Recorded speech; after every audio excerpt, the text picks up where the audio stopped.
Hello everybody, and welcome to the Searching for Solitude overview of Park Center in Port Isabel, Texas. The first thing you'll notice when you get here is it is a nice and secure compound. All of the gates are closed all the time, and you have to use like a remote control in order to get in. Also, the park is very well maintained. All the trash is picked up. Common areas are well maintained. Laundry room, the community rooms and all that stuff. So yeah, we were really impressed about that.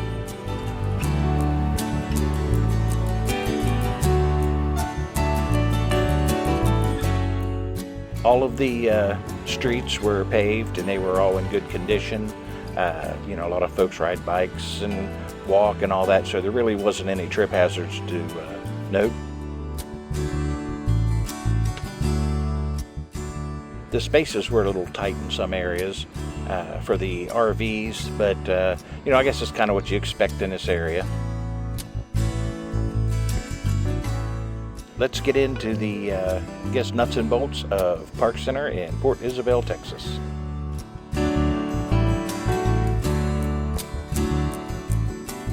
Let's take a walk through the park and we can check out some of the amenities that this place has. As you can see, a lot of the park models, they have really good landscaping. They're well kept, no trash around and everything like that, so you definitely have to commend them on that. The park models are located in a couple areas on the park. First is up by the front gate, and then there's another area of them near the rear gate that I guess goes out toward the west.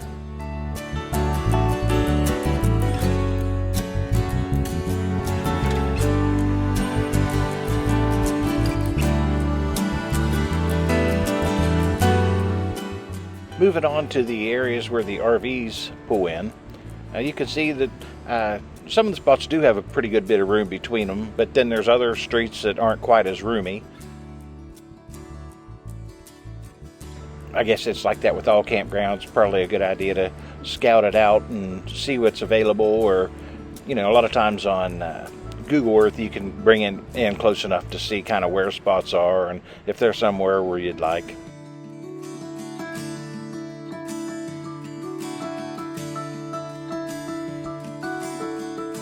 This is our rig.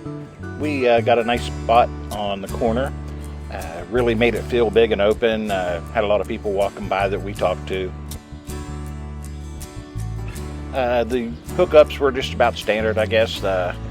Maybe the sewer was a little kind of different to hook up to. It really wasn't in the ground. It was kind of like on top of the ground, and you had to use duct tape, but we got it done. The electricity, everything was fine. Didn't have any problems at all.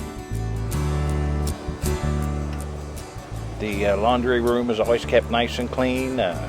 All the units were working. Maybe occasionally one would be out of service for whatever reason.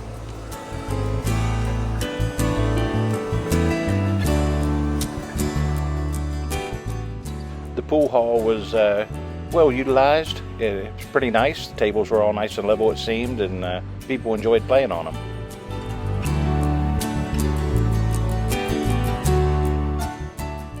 This is the library area. It's got some nice seating. At this point, I think this area was closed because of COVID, and they didn't want to have to sanitize, I guess.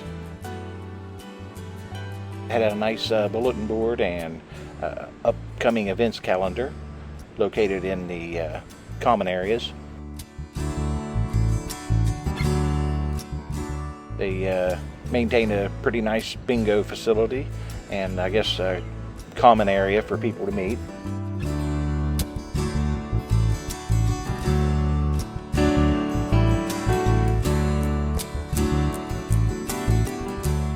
They had covered shuffleboard, and it was well utilized. The people really enjoyed playing that. Not sure about the big poles in the one.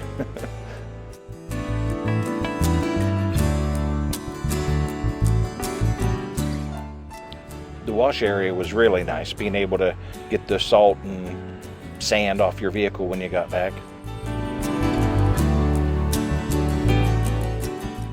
This is one of the secure entry gates. I think there was 3 of them around the park that everybody used.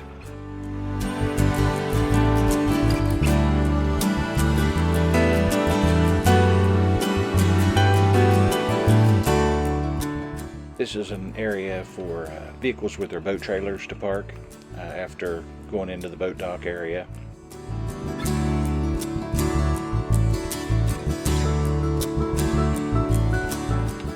The pool area was always well maintained and well kept.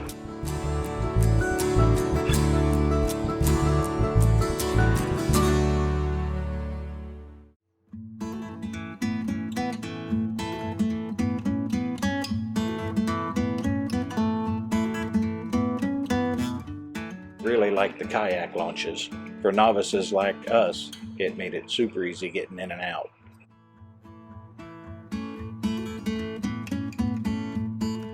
Toward the end of our visit, they replaced the deck on the kayak launch as well.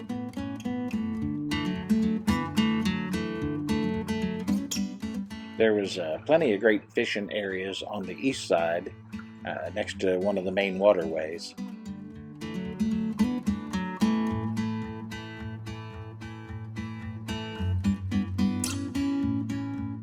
The boat docks and fishing areas were also very nice. Everybody was fishing at one point or another down here in the dock/fishing area. They were just pulling in fish left and right. We've seen some huge fish being cleaned up on the cleaning stations. I think there's like 3 cleaning stations here that had running water and stuff. So yeah, it's definitely a great place for those that like the water sports.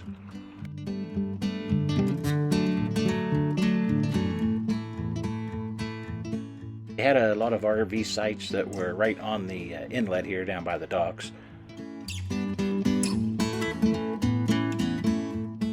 You couldn't necessarily walk straight down to the dock from your camper, but there was a few access ways on each side. It was a nice place to sit and drink your coffee. Maybe watch the birds fly around for a little bit. It was also a good place to watch the fishermen pull in the haul of the day.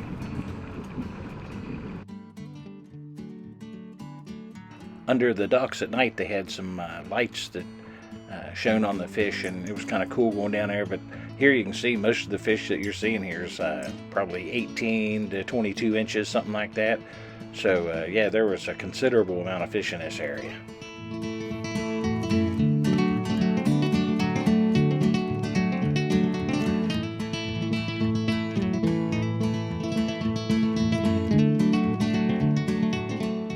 We can't say enough how much we enjoyed kayaking around this area.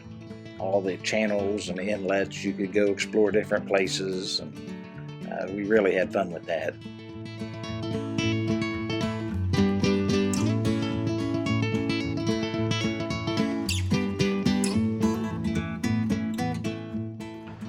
You do need to be careful around here though, especially in kayaks. There's a lot of pleasure boaters. Most of it's pretty respectful. But you'll also find barges and ships coming through the channels.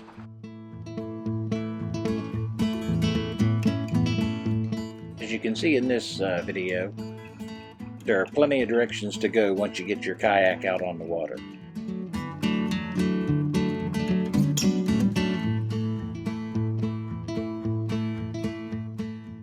All in all, we had a great time at Park Center in Port Isabel, Texas. It was a great place to have our base camp. We explored South Padre Island, the SpaceX launch facility, and all kind of things in this area. One of the things we enjoyed most about this place was the access to really good still water kayaking. We hope you enjoyed this overview, and we'll see you next time.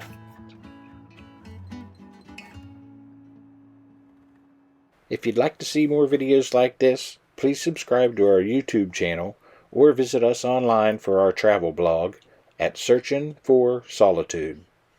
Thanks.